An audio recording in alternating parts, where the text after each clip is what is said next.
Quand je tape dans les mains, là, est-ce que je marque le temps ou le contretemps?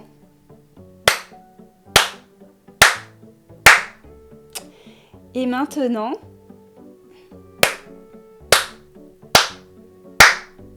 alors, eh bien, c'est impossible de savoir parce qu'il n'y a pas de contretemps s'il n'y a pas un marquage des temps, c'est-à-dire de la pulsation. Et bien justement, aujourd'hui, on va parler de ce fameux contretemps qui peut poser souvent des difficultés. Et moi, je pense personnellement que si on veut vraiment progresser en rythme, il est indispensable d'apprendre à bien maîtriser et également ressentir ce contretemps. Quand on débute la musique, au départ, on va jouer des choses très simples avec des noirs, des croches, peut-être des doubles croches, mais très vite, on va être amené également à jouer ces contretemps. Moi, j'ai commencé à découvrir ce contretemps quand je jouais dans une fanfare banda, où là, il y a certaines parties qui vont jouer la mélodie, qui vont jouer sur le temps, en lien avec la grosse caisse qui marque la pulsation, et puis d'autres parties qui vont devoir jouer les contretemps qui font ta, ta, ta, ta. Et là, moi, j'ai constaté que, et c'était aussi pour moi, c'était valable également pour moi, qu'il y avait une espèce de manque de précision sur ces contretemps, une tendance à revenir sur les temps ou pas être vraiment ensemble. Et puis l'autre constat, c'est que sur certains rythmes un petit peu plus complexes, eh bien, on pouvait avoir pas mal de difficultés. Et là, j'ai réalisé plus tard que ce problème, il est lié au fait que l'on n'a pas appris à vraiment maîtriser et ressentir ce contretemps qui est une division intermédiaire. Et donc, si vous débutez la musique, ce que je vous encourage à faire, c'est apprendre à développer un sens non seulement de la pulsation, mais un sens également du contretemps. Donc aujourd'hui, je vais vous montrer plusieurs façons de le travailler, surtout de le ressentir, parce que je pense que cet apprentissage, il doit passer par l'expérience du corps, du mouvement. Mais avant d'aller plus loin, je vais vous parler de mon expérience. Donc dans mes débuts, j'ai donc rejoint une fanfare banda. Quand on jouait, souvent dans les morceaux, il y avait ces montées ou ces descentes de double croche successives qui étaient très rapides. Et donc moi, une de mes premières difficultés, c'était d'arriver à maîtriser les doubles croches qui peuvent paraître très simples, mais sur un rythme rapide et quand elles s'enchaînent et quand elles sont aussi soudaines et qu'on a tendance un petit peu à accélérer ou à faire comme si on devait s'en débarrasser. Autre difficulté, c'était celle de jouer avec précision les croches pointées doubles. Je me souviens d'une remarque qu'on m'avait fait, non, c'est trop lent, après, non, c'est trop rapide. Et j'arrivais pas à saisir si je devais les faire de cette manière ou de cette manière ou d'une autre. Il y avait toujours ce moment quand on était en train de jouer où je me dis, ah non, il y a cette montée de double croche et petite appréhension, ce qui donnait un truc pas terrible. Et puis aussi quand il y avait ces croches pointées doubles, me dire comment je dois les faire. Et je m'appliquais, j'essayais de les passer, mais avec toujours ce manque de confiance, de pas savoir exactement comment on les joue vraiment. Et tout a changé pour moi lorsque j'ai fait mon premier stage sur la méthode Opasso. La méthode Opasso, c'est une méthode brésilienne de formation musicale, mais aussi de formation rythmique, dont je parle régulièrement sur cette chaîne. Donc je vous encourage à aller voir les vidéos. Et donc dans ce stage, j'ai appris à marquer les contretemps. J'ai découvert qu'entre le temps, les temps, il y avait ce contretemps et qu'il avait vraiment son importance. Et que ce contretemps, on pouvait le ressentir même quand on joue une double croche. On pouvait également le ressentir quand on joue cette fameuse croche pointée double, même s'il n'est pas marqué. Ta, ta, ta. Et dans ce stage, j'ai vraiment compris l'importance de ce contretemps et en quoi il pouvait m'aider à maîtriser tous les rythmes, tous les autres rythmes, qui soient simples comme les doubles croches et croches pointées doubles, qui sont plus ou moins simples, jusqu'à des rythmes beaucoup plus complexes. Mais juste avant d'aller plus loin, il est indispensable de comprendre que ce contretemps, il nous intéresse uniquement sur des musiques binaires. Comment reconnaître une musique binaire par rapport à une musique ternaire? Eh bien, il va falloir regarder sur la partition, le chiffrage de cette partition. Si on a du 4, du 2, 4, 3, 4, 4, 4, on est sur du binaire. Si on a du 6, 8, 3, 8, 9, 8, 12, 8, on est sur du ternaire. Autre chose, pour bien comprendre le contretemps, il faut déjà avoir une bonne maîtrise de la pulsation. J'ai fait une vidéo à ce sujet, je vous encourage à aller la voir, je mets le lien en description. Je vais juste vous rappeler un petit peu les grandes lignes en vous montrant avec le pas au passo. Donc je vous montre rapidement. Donc si on est par exemple sur des mesures à 4 temps, on va dessiner un carré au sol. Si on est droitier, on part du pied droit. Si on est gaucher, on part du pied gauche. Donc moi je suis droitière. Donc ça va donner 1. J'avance mon pied droit, j'avance mon pied gauche et je recule mon pied droit, je recule mon pied gauche. Et ça fait comme ça un carré. 1, 2, 3, 4. 1, 2, 3, 4. Et je marque comme ça les temps. 1, 2, 3, 4 en marchant. 1, 2, 3, 4. Si je suis gauchère, je commence du pied gauche. 1, 2, 3, 4. Donc 1, 2, 3, 4. Donc c'est quoi le contretemps? Le contretemps, c'est le temps qui est à mi-distance entre les temps. Si je frappe les temps, 3, 4, en disant les 1, 2, 3, 4, en imaginant qu'on soit sur des mesures à 4 temps. 1, 2, 3, 4. Eh bien, le contretemps, c'est le, je vais le dire en le formulant avec le « et ». 1, et 2, et 3, et 4, et 1, et 2, et 3, et 4, et. Quand je frappe dans les mains, c'est ce moment où je suis là. 1, et 2, et 3, et 4, et 1, et 2, et 3, et 4, et. Donc si je dis plus les 1, 2, 3, 4, et, et, et, et, et, et, et. Je peux aussi le marquer en percussion corporelle. Donc ça ferait le temps, je frappe dans les mains, et le contre-temps, je le frappe sur mes épaules. Ça fait 1, et, et, et, et, et, et, et.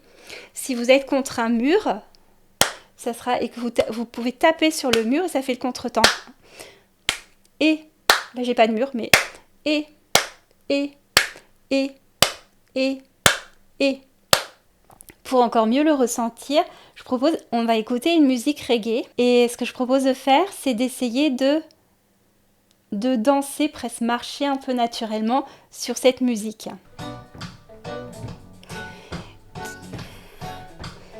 Donc là, naturellement, j'ai cette tendance à marquer les temps en marchant. Pam, pam, pam, pam, pam, pam, pam. Et les contretemps, j'ai cette tendance à les marquer par ce mouvement de flexion. Tchac, tchac, tchac, tchac, tchac, tchac, tchac, tchac, tchac, tchac, tchac. Et justement, le pas au passo, pour marquer les contretemps, il utilise ce mouvement de flexion. Donc maintenant, je vous le montre sans la musique. Donc, on a ce pas au passo sur des mesures à 4 temps où on va former un carré au sol. 1, 2, 3, 4 pour marquer les temps. 1, 2, 3, 4. Et pour marquer maintenant les contretemps, on va rajouter ce mouvement de flexion. 1, et 2, et 3, et 4. Et 1, et 2, et 3, et 4, et. Donc là, on a le temps, les temps et les contretemps. En quoi ça va nous servir à mieux comprendre et maîtriser les rythmes? Alors déjà, quand on a ce temps et ce contretemps, on a les croches. 2 croches, 2 croches, 2 croches, 2 croches. On a derrière les croches qui sont en l'air, donc qui forment ce fameux contretemps. Croche, croche, croche, croche, croche, croche, croche, croche. Après, concernant les fameuses doubles croches, eh bien, il va falloir juste rajouter 2 divisions intermédiaires qu'on va nommer I. Donc on avait le 1 et 2 et 3 et 4. Entre le 1 et le et, on va rajouter un I à mi-distance. Et entre le et le 2, on va rajouter encore un I. Donc ça va faire 1 I. Et après on passe sur le 2 I et I, 3 I et I, 4 I et I. Et en le faisant avec Opasso, ça fait 1 I et I, 2 I et I, 3 I et I, 4 I et I. Donc ce qu'on voit, c'est qu'on a vraiment bien ce et qui marque, qui va bien nous permettre de nous repérer et de pas trop s'emballer sur ces doubles croches et de garder une régularité. En plus, qui est marqué par ce mouvement de flexion. Donc c'est super intéressant. Et on en vient maintenant à notre fameuse croche pointée double. Alors dans cette croche pointée double, on a le premier temps, le 1, et après on a juste le deuxième I. Donc ça fait 1, I2, I3, I4, I1, I2, I3, I4. Et là, on voit le « et », je vais le marquer en frappant dans les mains pour bien le repérer. Ça fait 1, I2, I3, I4. Et le fait de marquer ce contretemps, ça nous permet de positionner de façon précise le deuxième I. Sinon, on ferait tam, tatam, tatam. Non, là, on a le 1 et I2 et I3 et I4. Et après, pour maîtriser d'autres rythmes, comme par exemple la syncopette, où on a le premier temps et les 2 I. Donc ça va faire 1 I, 3 I,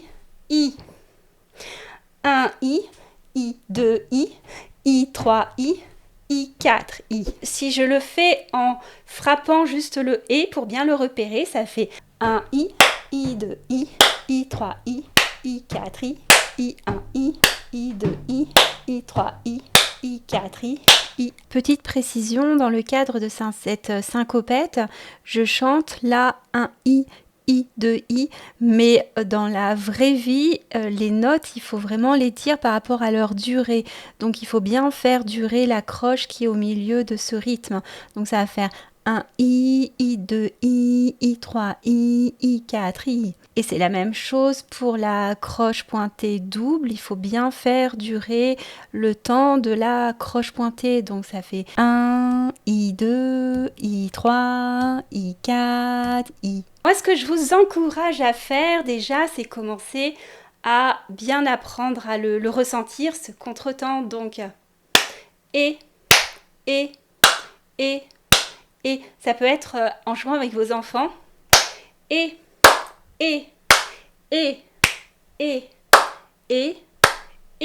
Après, en marchant, vous vous entraînez à marcher et avoir un petit peu ce mouvement de flexion, comme si vous étiez sur une musique reggae.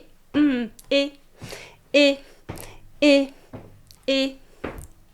le dire au départ en disant et puis après le frapper.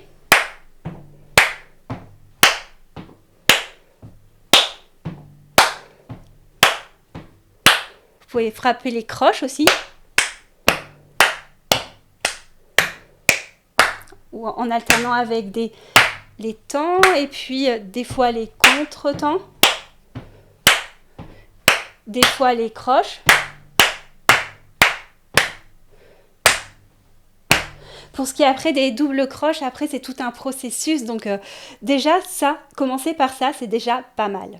Donc vous voyez, le fait de bien maîtriser ce contretemps, ça permet donc fait de ce contretemps qui a une division intermédiaire, va permettre de bien caler après les doubles croches, et même quand c'est pas 4 doubles croches, qui a ces syncopettes, ces croches pointées doubles, et ça va au-delà, on peut aller faire comme ça des rythmes encore plus complexes, ça nous donne un repère supplémentaire. Et avec au passo, en plus, on va rajouter des repères sensoriels, des ressentis qui vont nous permettre de comprendre exactement où on est. Ah là, je suis sur le premier et il y a un i qui est là, i là, ça va faire tac, tac. Et j'ai plus besoin de trop intellectualiser, de voir la musique comme des mathématiques ou bien comme une espèce de sorte de mémorisation de rythme, mais qui vont rester comme ça imprécis. Et ce qui est vachement intéressant aussi, c'est quand on est amené à faire de la musique à plusieurs ou des percussions à plusieurs, chacun sait exactement où il est, ce qu'il doit jouer, sa partie, et on va pouvoir comme ça amener des jeux rythmiques ultra intéressants. Il y en a un qui va commencer sur le 1, un autre qui va commencer sur le 2, un autre sur le 3, le 4, et puis il y a d'autres qui vont pouvoir commencer sur le et du 1, le et du 2, le et du 3 ou les i. Bref, on peut comme ça arriver à des choses très très complexes, même avec peu de connaissances en musique.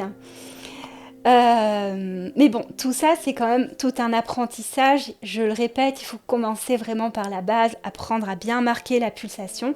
Et ce que je vous propose aujourd'hui, c'est d'apprendre aussi à ressentir ce contretemps. Donc voilà, j'en ai terminé pour aujourd'hui. Je vous remercie. N'hésitez pas, comme je vous dis à chaque fois, à me mettre un petit pouce bleu, à me mettre un commentaire, ça me fait toujours plaisir. Et bien sûr, à vous abonner si ce n'est pas encore fait. Je vous dis à très bientôt.